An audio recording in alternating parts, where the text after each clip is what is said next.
Hey everybody, this is Troy from TR Tech, Tactical and Survival. Well, it's been a while since I've done a video, I think about a year. A lot of things have happened and it's time for me to restart my channel and start making videos continuously again. Especially considering current events, things going on around the world right now, and the need to be prepared now more than ever in the history of our nation. I think people need to be prepared for any possible scenario.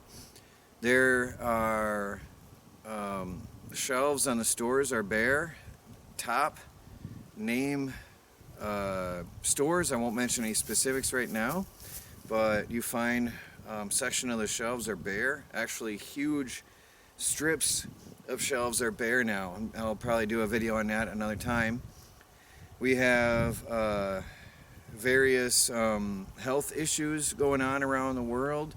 We have people not traveling as much, people staying home more, cooking food more, taking care of their own selves more.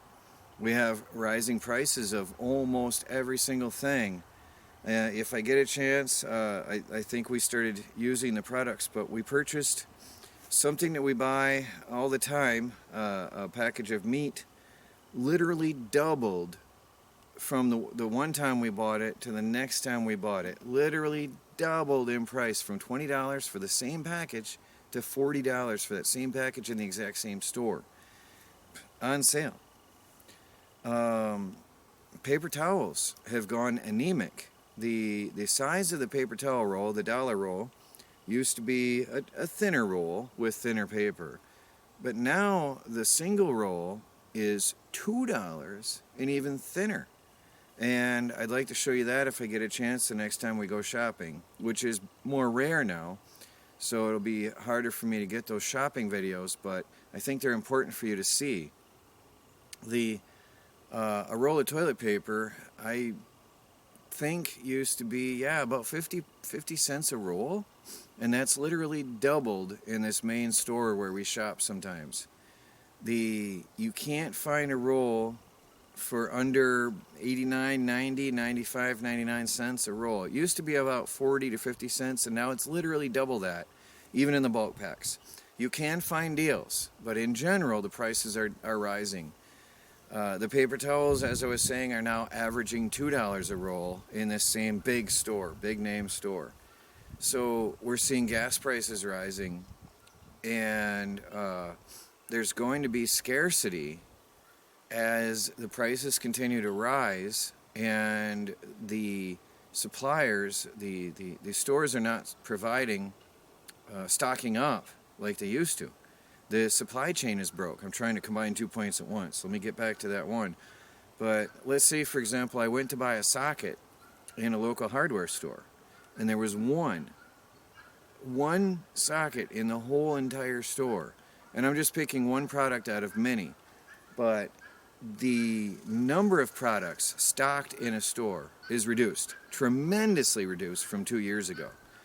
That can create an instantaneous disaster for people if the supply chain is cut. Now let's talk about the supply chain. Example, I ordered a rear back blade for my tractor half a year ago from a top name tractor supplying company, and they have told me they probably won't ever get it in. If they can, it could be months longer, because the manufacturers are not getting the metal, so the manufacturers can't provide the products to the retail stores. So we do have already a supply chain problem. And I'm sure everybody knows about the lumber industry, the supply issues with lumber skyrocketing hundreds of percent in price. Used to average between $400-600 for 1,000 board foot, and went up 3 times that to about $1,400-1,500 last I looked. That was a while back. I think it's coming back down, but they're talking about it going back up again. You can't be sure what's coming now, and we all have to be prepared for situations. Down south, there's continuous disasters. There's constant hurricanes and there's flooding, and your supply chain can be cut in an instant by a natural disaster. And the infrastructure, sometimes it takes weeks, if not months, to be restored. Over on the West Coast, we have fires all the time and drought. If you're not prepared to bug out at any given time with your family, you could lose everything, including your lives. Some people are deciding to try to stay home and pack during these wildfires and not evacuate like they're supposed to. And this could be dangerous. The need to be prepared for bugging out at any given time, having a bug out bag, fully stocked, ready to go, grab and go. We have multiple. We have a winter bag, and each one of us, including Michelle, our 4-year-old daughter, each one of us has a grab and go bug out bag, which has our cooking gear, a little bit of food, our sleeping gear, and some spare clothes, and a lot of other odds and ends, fire starting things, but that's another video we'll get into later. But even our daughter has a grab and go bag. We have a winter grab bag that has, of course, winter gear. And then we have our cooking grab and go bag, and if you have time, to have a food grab and go bag, Sterilite boxes or backpacks, duffel bags, whatever. But get your grab and go kits in stages. And like, if you only got time to grab one thing, grab your backpack. And that's got everything you need to survive for at least 3 days. And then down the road, the more time you got, the more you can load in. Have things ready to go, and we'll cover that in another video. A hurricane, flood, fire, or grid outage can cause a supply chain blockage at any moment. I've been through 3 hurricanes when I was in New York, and we had, plus multiple blizzards, we saw the supply chain come to a halt, a full grinding halt, many times in the years I lived there. Sometimes it was for weeks on end. And in the Far Rockaway, I don't know if they ever did restore that. Rockaways in New York. I forgot the name of it. It's been quite a few years now. Breezy Point out there on the far end was annihilated. And I don't know if they ever did start rebuilding over there. And this was years. You know, it could take months or years to recover and rebuild the infrastructure after a disaster like that. So I'm going to start doing some new videos on bugging out, being prepared for bug out type scenarios, but also food prep, what you should have on hand per person for 3 months, 6 months, a year. These are important things that you should know and things you should have on hand. Most families should have at least 2 to 3 months of food on hand for a survival situation in case there's a grid outage or a supply chain blockage somewhere in the system. Like I said, the amount of products on the shelves is reduced and limited. Often the shelves are bare, and if there is a block in a supply chain, that's it. The first person there gets it, and the rest of you are out. That's a problem, unless you have it at home already. And so we'll be talking about that. I'm also going to get into natural remedies, herbal remedies, using things that we have around our own property and in our own woods, herbs that we grow and some of the medicinal uses for them. You'll be amazed at some of the medicinal properties of some of the herbs that we grow in our own herb gardens. Just incredible, some of the medicinal values. And that's another thing. If the supply chain goes down or the grid goes down, you won't be able to just go to the doctor for help. You might be left on your own. And if not, if there is any medical facilities still in operation, then it's going to be on the more advanced cases first. So depending on the severity of your issue, you may very well be left on your own. And I think it's very important to know some very basic first aid and herbal remedies to take care of your family's problems if that time comes.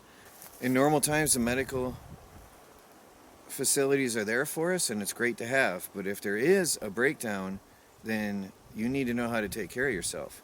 So all of these things I'll be covering.